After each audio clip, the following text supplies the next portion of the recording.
Yes, yes, y'all. It don't stop. It's the Amanda Seales Show. I am Amanda Seales, and welcome. It's time for some Black Hero News. Let's get into it.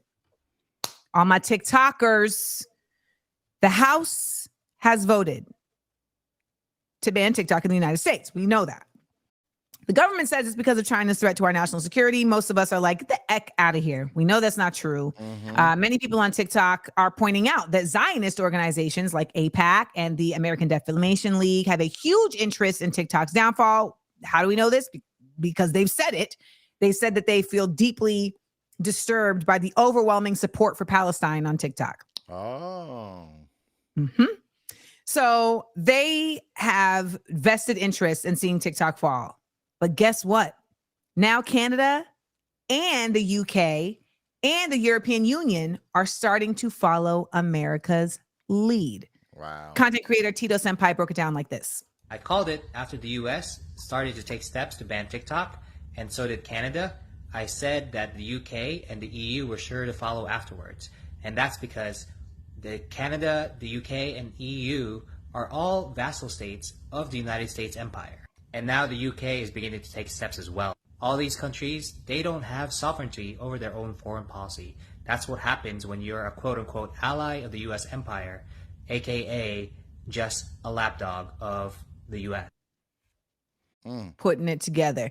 You know, they're also just so disturbed by the fact that people can share this type of info with each other. Yeah. You know, like when you talk about the way that the dissemination of information has been happening in this nation, okay? Okay, Bars. a proclamation. You know, they look at it as defamation when you when you start doing legitimate insemination of Okay. information. Yes, preach. Okay.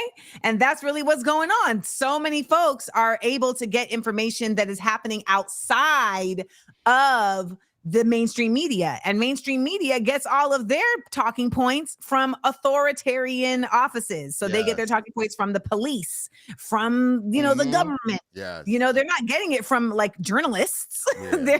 they're getting it from the people who are telling them what to say. And when you think about the widespread network of news stations all across America, you basically have a very intricate satellite system of censorship.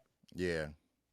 That's what's happening. I can't even believe it. So Mike Gallagher is the man who presented the bill. He is a Republican who has a huge AIPAC donorship. And when you look at his donor, when you look at the donor money he received from 23 to 24, you're like, well, that's not really that crazy. It's like fourth on the list. That man was caked up from 2022 to 2023 from AIPAC. I mean, yeah, top of the list. And you can see all of this on opensecrets.com, where all of these politicians have to report the money that they have received. Now, AIPAC has not only been the major donor, but also Google and other top tech companies. So that's the other weird part about this too. But, you know, we always have to ask the very, very important question. Why should Black people care? Black people should care because the government and media has been playing in our faces, but Pandora's box is now wide open. We are